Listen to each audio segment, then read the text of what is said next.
What's going on YouTube? In this tutorial, I just want to talk a bit about the text before and text after functions in Microsoft Excel. The text before and text after functions are there to help you work with text better. And the text before function just basically returns text before a given delimiter, and the text after function returns text after a given delimiter, with a delimiter being just like a character, like a dash, or a letter or number that you want to split the text by.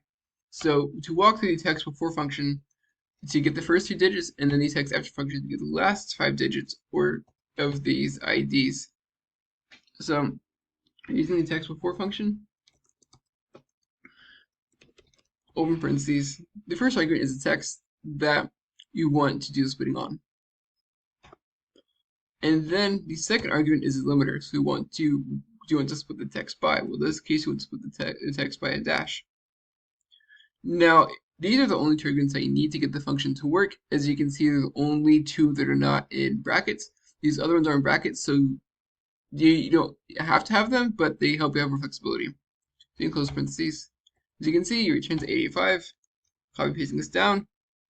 It returns 1035 and everything before the first dash.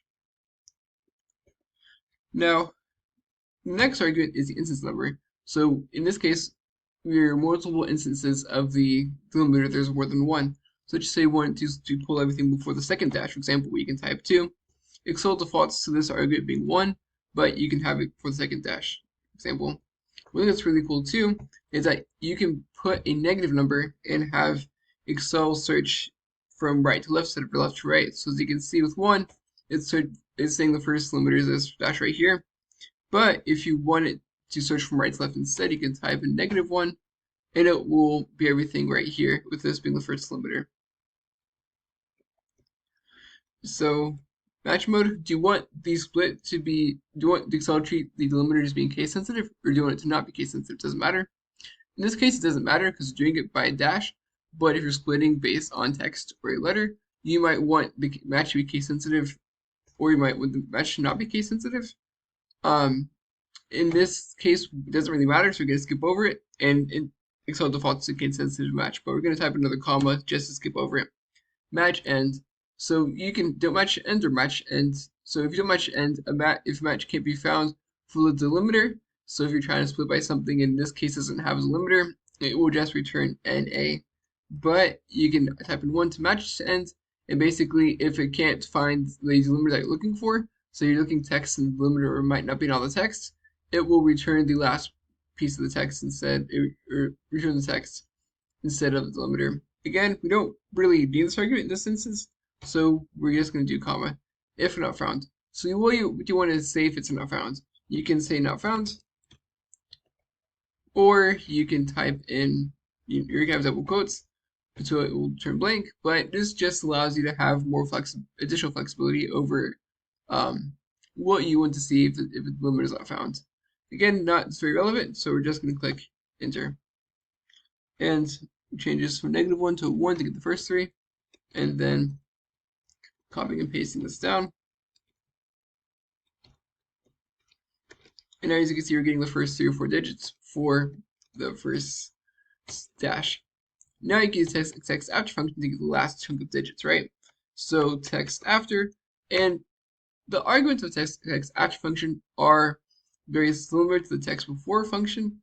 Almost the same thing, but it returns the text after given delimiter. So first argument is text, so what do you want to split the text on? Next argument is the delimiter. So what do you want to split the text by? We'll just split the text by this dash right here. And again, like the text before function, this is all you need to get the function to work. So as you can see, it defaults to returning the text after the first instance of the delimiter, which is a 7888, for example. But you want to have flexibility to get what we really need. So, for example, instance number, well, there's multiple instances of this delimiter. We want to return the last one, right? So you can just type in 1, 2, 3, or you type in 3, for example, and you get the last chunk.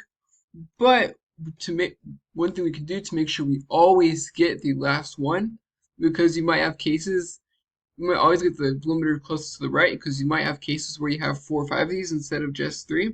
you can type in -1, and you will always get the last one. Match mode, 0 for case sensitive match. You treat them as case sensitive. 1 to have the case limiter not be case sensitive. Doesn't really matter, so just skip over it. In this example, match ends again, kind of with text before function. If match can't be found for the limiter, it returns an A if you type in 0, which is the default. But if you type in 1, if match can't be found, it will return the end of the delimiter.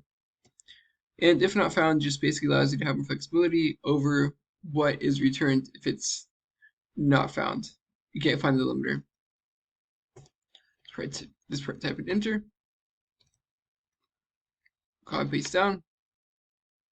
As you can see, now we have the last 5. It's not 5 digits in all cases, but as you can see, you can use text before function to fold the first few digits, text after to pull the last chunk.